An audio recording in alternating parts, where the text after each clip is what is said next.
We finally reached the new episode of Skibidi Toilet by Dafuk Boom, and also the return of the upgraded Titan TV Man. And to be honest, I expected Titan to be a lot more powerful, because it's been a long time since he was improved. Anyway, a lot of very interesting things happened here. And now I will tell you all the secrets and hidden moments of this episode. I will talk about why Skibidi Scientist is a robot, and where is the real scientist now? What upgrades new TV Titan has, and what phrases did he actually say? Get your tea and snacks ready, it's gonna be awesome. Let's go. At the beginning of the episode, we see the same moments we saw at the end of part 2. And yes, this is where we all stand still waiting to see what happens next. Will Titan Cameraman be saved or not? And like I said, Titan Speakerman comes to his rescue. He's not affected by the TV glow because he doesn't have a camera.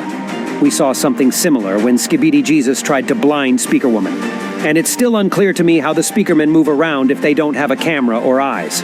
But okay, Speakerman was attacked by a spinning saw right in his core, causing him to move away. Look at G-Man. He doesn't try to attack Titan Speakerman. Apparently Jimmy wants him to watch his friend saw his camera off. Holy crap, this is absolutely insane.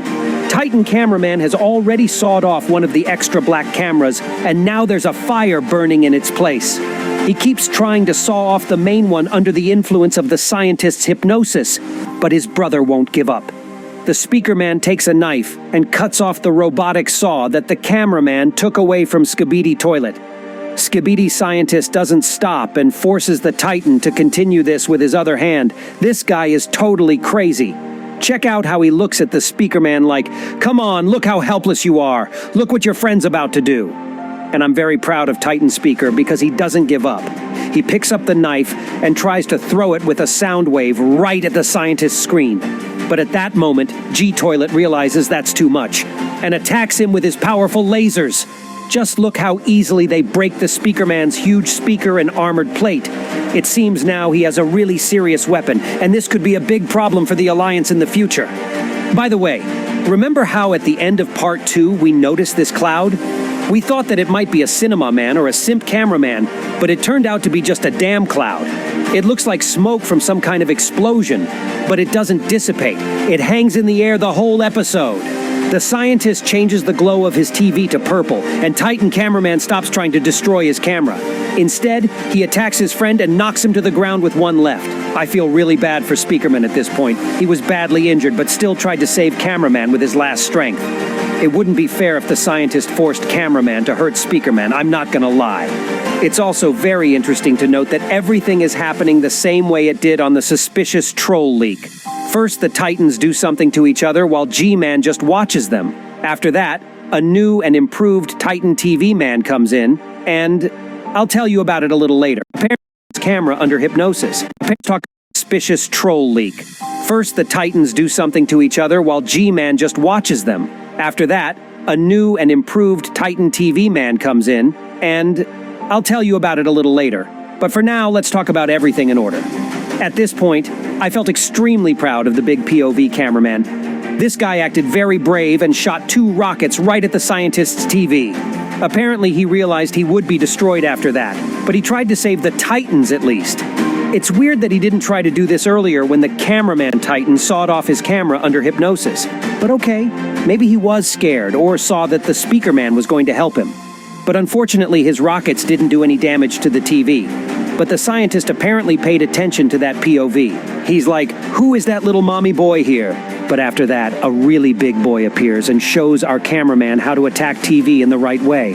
Just look at the Skibidi Scientist's face. Oh yeah, that's the same fear we saw in the leak and in the suspicious video from Dafuk.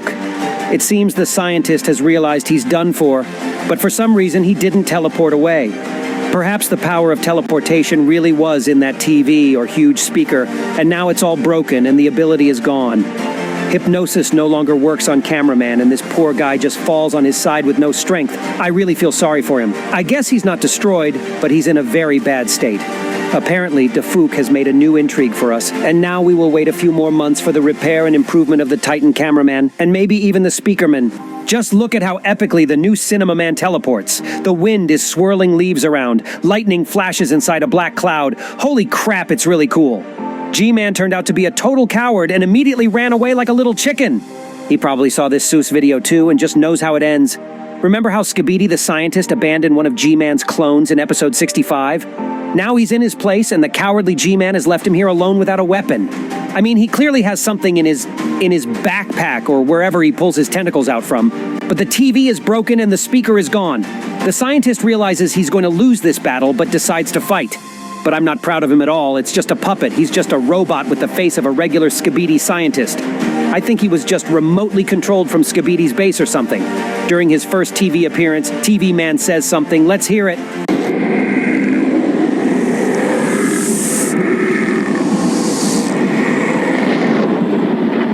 I think he's saying, "Your life ends now."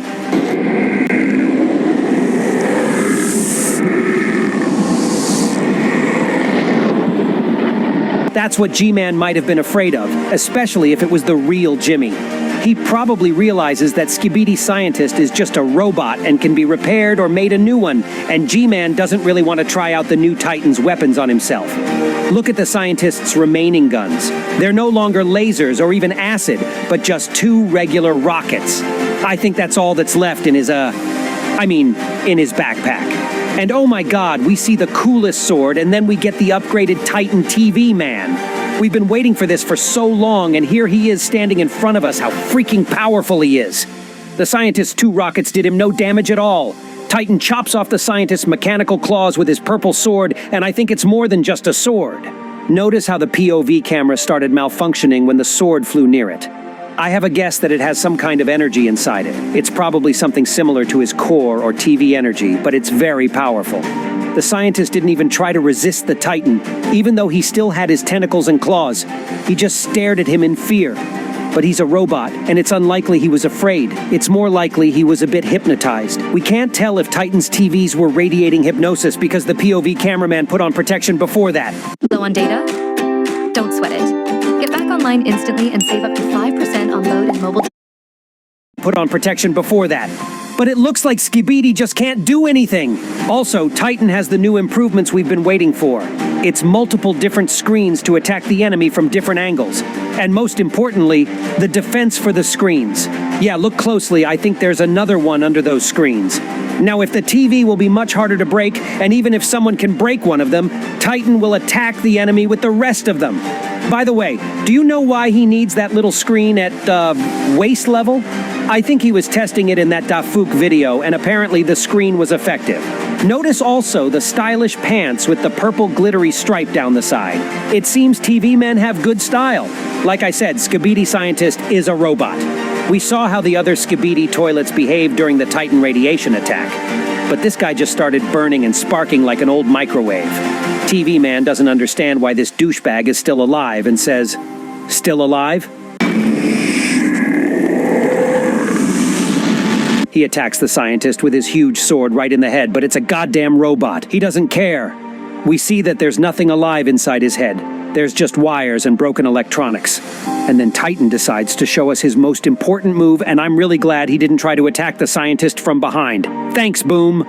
His core starts to spin up and gain energy, and then he unleashes a huge charge of energy right in the scientist's face. After that, something inside this robotic puppet was definitely destroyed, and Skibidi Scientist finally breaks down. Titan says something like this afterward, by the way. I don't know exactly what he means, but he did make a huge hole in that Skibidi toilet, just like in the Seuss video. At the end, we see Titan's satisfied emotion displayed on all of his screens in the same time. To be honest, I was expecting to see him much more armed. I don't doubt that he's very powerful, but he seems to be missing some unusual weapons. Although we could see only a small part of his arsenal, who knows. Of the upgrades, he has a new huge turbine on the back, and a cool glove with this thing on it. It's probably a retractable knuckle because the other Titans have them. I think each of the Titans is worth a special video, so make sure you're subscribed to the channel so you don't miss